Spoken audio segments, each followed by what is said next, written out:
Hey guys, this is the Credit Card Maestro, and today I wanted to talk about getting your first credit card. You can be young, you can be old, does not matter. I really wanted to talk about this topic today. I get a lot of questions on people who may not have credit cards. Again, you can be young, you can be old, has no age requirement. I'm going to give you my experiences on how I got my first credit card, how it benefits me today, and how you can get approved for your first credit card too.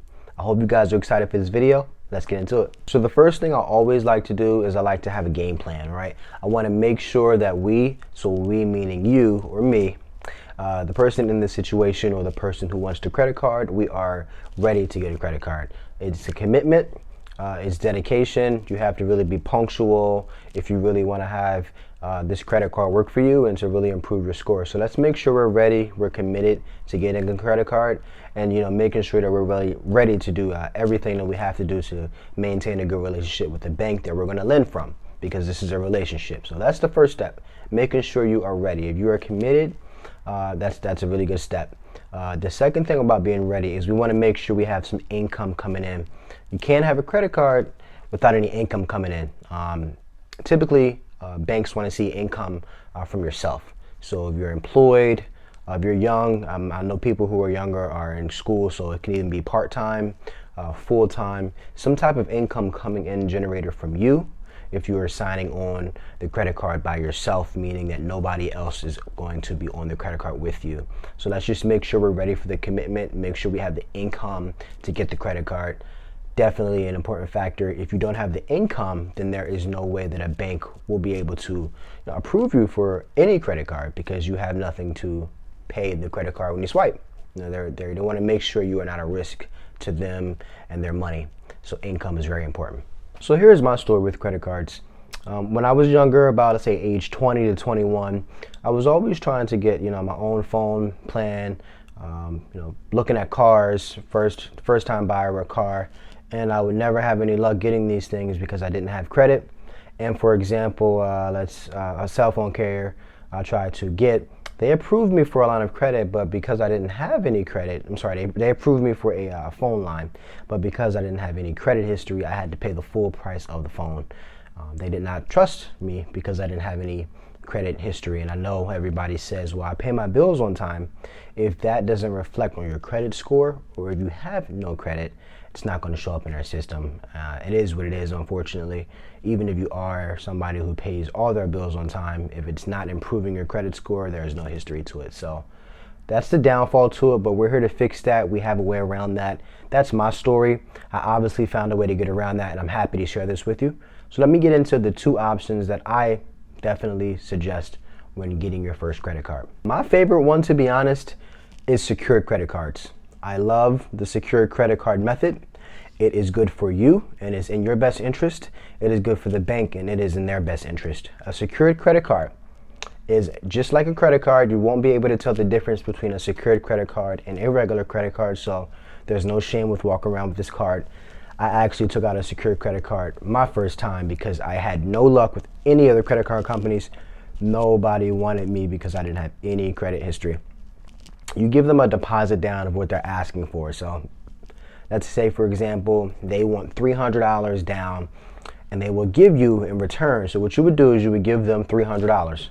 They will put that $300 in a savings account that you cannot access, and your credit limit will be $300. So typically some of the credit cards, they'll say, okay, give us $200 or more, and whatever you give us, we'll match you that on a credit line. So if you give them $1,000, they're going to give you an $1,000 credit line.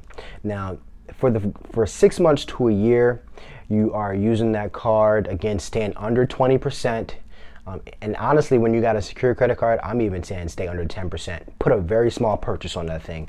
Go to Subway, wherever you eat, McDonald's, Chick-fil-A, wherever you eat, like a $5 to $10 purchase, and pay it off in full. And don't do that again until the next month. Just do that and do that, do that. I was making very small purchases, gas for $20 a month. I was just putting only my $20 down for a month and, paying it full. And after a year, my credit score, I had a pretty decent credit score. I was very surprised. I was in the 700s just by only putting a $20 purchase a month down. It kept my utilization definitely under 10%. which is extremely good. And I was paying my bill on time. They were amazed. They loved it. They extended me an offer for a better credit score, and then they give you your money back. So after that year, 6 months to a year, we call it graduation, they give you the money back that you gave to them, and then they give you a credit line for that amount without the money. So they trust you now. So now they give you a unsecured credit card. Okay, that's what it's called. It's called an unsecured credit card. So that is my favorite option. There's a couple of really great secured credit cards. I'll kind of put some of the credit cards that I like, the secured credit cards, down below for you guys in the comment sections and all that, so you guys can read it. My favorite credit cards, really a great option. The second option is student credit cards. Now I know everybody watching this video may not be a student, so this is more aimed towards students.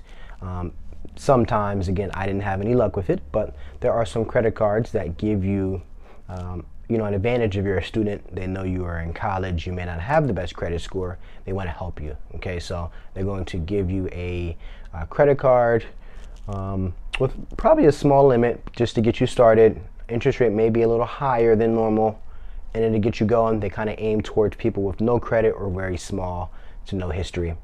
So I'll put some of those down low as well for you guys. There's a couple of student credit cards that I really recommend. My favorite is the Discover card, so I'll definitely be letting you guys know what that one is.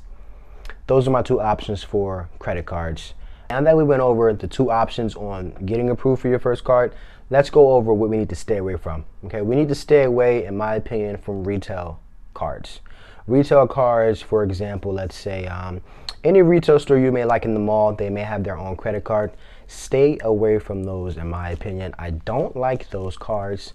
They are really high with interest rates, typically 29 to 30%, when a average credit card may vary maybe 17, 20%.